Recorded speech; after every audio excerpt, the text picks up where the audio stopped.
నమస్తే అండి, నా పేరు Lavanya. Welcome back to Bhimavaram special kitchen. ఈరోజు నేను మీకు అరిటాకులో ఫిష్ ఫ్రైని ఎలా చేసుకోవాలో చూపిస్తున్నానండి. యూజువల్గా సరైన మసాలా పెట్టి ఫిష్ ఫ్రై చేస్తే చాలా అద్భుతమైన టేస్ట్ ఉంటుంది. అదే అరిటాకులో చుట్టుకుని ఫ్రై చేసుకుంటే దాని టేస్ట్ వేరే లెవెల్లోకి వెళ్తుంది. అండ్ అరిటాకులో ఉన్న బెనిఫిట్స్ అన్నీ కూడా ఫిష్లోకి వస్తాయి అన్నమాట. ఈ రెసిపీ తప్పకుండా ట్రై చేయాలండి. మరి దీని ప్రాసెస్ ఏంటో చూసేద్దామా. దీనికోసం ఇక్కడ నేను మీడియం సైజులో ఉన్న 6 చేప ముక్కలను తీసుకున్నానండి. మీరు తీసుకునే చేప ముక్కలు బట్టి మిగతా ఇంగ్రీడియంట్స్ అన్నిటిని కూడా అడ్జస్ట్ చేసుకోండి.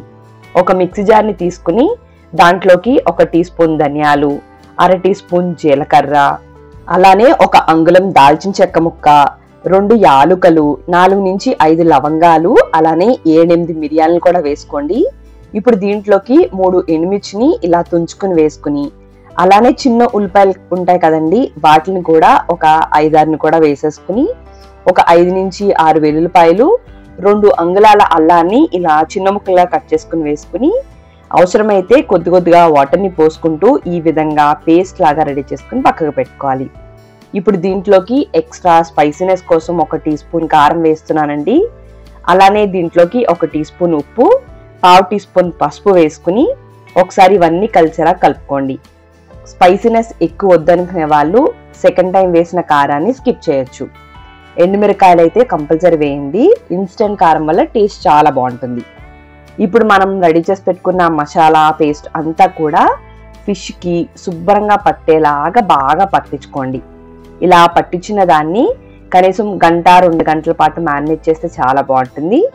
టైం లేకపోతే నెక్స్ట్ ప్రాసెస్ని కంటిన్యూ చేయండి. ఇప్పుడు ఒక అరిటాకుని తీసుకుని దాన్ని చూపిస్తున్న విధంగా అండ్ మీరు తీసుకున్న ఫిష్ పీస్ సరిపడే విధంగా మనం ఈ అరిటాకుని కట్ చేసుకోవాలండి.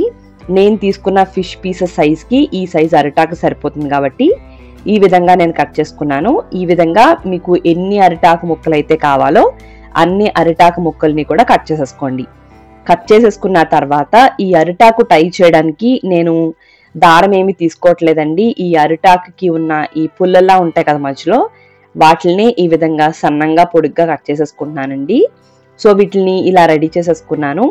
ఇవి ఒకవేళ మీకు తీసుకోవడం రాకపోతే కనుక దీని ప్లేస్లో నార్మల్ దారమైనా సరే యూజ్ చేసేసుకోవచ్చు. ఇప్పుడు ఒక ప్లేట్ని తీసుకుని దానిపైన అరిటాకుని పెట్టుకుని, ఇప్పుడు దీని మీద ఒక కరివేపాకు రెమ్మను పెట్టుకుని దానిపైన ఫిష్ పెట్టుకుని మళ్ళీ దానిపైన కరివేపాకు రెమ్మను పెట్టండి. కరివేపాకు ఇలా పెట్టడం వల్ల టేస్ట్ చాలా చాలా ఎన్హాన్స్ అవుతుంది. కరివేపాకును అయితే అస్సలు స్కిప్ చేయకండి. ఇప్పుడు ఇలా చూపిస్తున్న విధంగా 4 వైపుల నుంచి కూడా ఇలా ఫోల్డ్ చేసేసుకుని ఒక పొట్లం లాగా చేసుకుని మనం ముందుగా రెడీ చేసి పెట్టుకున్న అరిటాకు ఈనెలతో టై చేసేసుకోండి. ఇవి లేకపోతే గనక ఒక దారం తీసుకుని దారంతో కట్టేసుకోండి. ఇలా రెడీ చేసుకోండి. నేను ఈ అరిటాకు ఫ్రెష్ తీసుకోలేదండి, ఒక 2-3 రోజుల ముందే కొనుక్కున్నది తీసుకున్నాను. ఒకవేళ కనుక మీరు ఫ్రెష్ తీసుకుంటే ఇలా గ్యాస్ని ఆన్ చేసుకుని సిమ్లో పెట్టుకుని ఇలా కొద్దిగా వేడి చేసుకోండి. ఎందుకంటే అప్పుడు ఇది కొద్దిగా ఒడిలిపోయినట్టు అవుతుంది. మనం ఇలా ఫిష్ వ్రాప్ చేస్తున్నప్పుడు అరిటాకు చిరిగిపోకుండా ఉండే ఛాన్సెస్ ఎక్కువగా ఉంటాయి అన్నమాట. కంపల్సరీ గుర్తుంచుకోండి, ఫ్రెష్ అరిటాకు తీసుకుంటే కంపల్సరీ వేడి చేసుకుని మాత్రమే మనం ఇలా వ్రాప్ చేసుకోవాలి. లేదంటే కంపల్సరీ అది చిరిగిపోతుంది, మళ్ళీ అరిటాకు వేస్ట్ అయిపోతుంది కదా. ఇదే విధంగా మిగతా వాటిలన్నిటిని కూడా ఇలానే రెడీ చేసేసుకోండి. ఇలా రెడీ చేసుకున్న తర్వాత కూడా మ్యారినేషన్కి పక్కకు పెట్టేసుకోవచ్చు. ఇప్పుడు స్టవ్ని ఆన్ చేసుకుని ఒక కడాయిని పెట్టుకుని 3 to 4 టేబుల్ స్పూన్స్ ఆయిల్ వేసుకుని హీట్ చేసుకున్నానండి. వీటిని నేను డీప్ ఫ్రై చేయట్లేదు, జస్ట్ షాలో ఫ్రై మాత్రమే చేస్తున్నాను. సో 2 కాల్చి చూపిస్తున్నానండి మీకు. రెండిటిని కూడా పాన్లో పెట్టుకుని ఇప్పుడు సిమ్ టు మీడియం ఫ్లేమ్లో పెట్టుకుని మూత పెట్టుకుని 2 వైపులా కూడా మంచి కలర్ వచ్చేంత వరకు కూడా మధ్య మధ్యలో అటు ఇటు తిప్పుకుంటూ వీటిని వేయించుకోవాలి.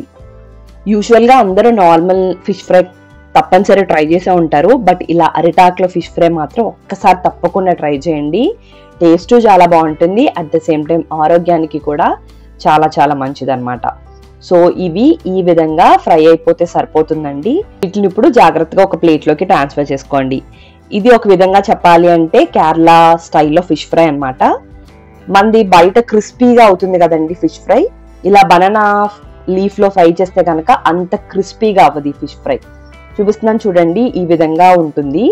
బట్ మీకు బాగా క్రిస్పీగా కావాలనుకుంటే దీన్ని ఇంకాస్త వేయిస్తే బాగా క్రిస్పీగా అవుతుంది అనమాట. బట్ ఇదైతే అటు గ్రేవీలా కాకుండా ఇటు ఫ్రైలా కాకుండా ఉంటుంది. బట్ దీని టేస్ట్ కూడా చాలా బాగుంటుంది అండి. అదే మీరు క్రిస్పీగానే ఇష్టపడతారు అనుకునే వాళ్ళు మాత్రం అరిటాకులు ఇలా డార్క్గా అయ్యేంత వరకు ఫ్రై చేసుకోండి. అది కూడా సిమ్లో పెట్టుకొని ఫ్రై చేసుకుంటే లోపల వరకు కూడా క్రిస్పీగా అవుతుంది అనమాట.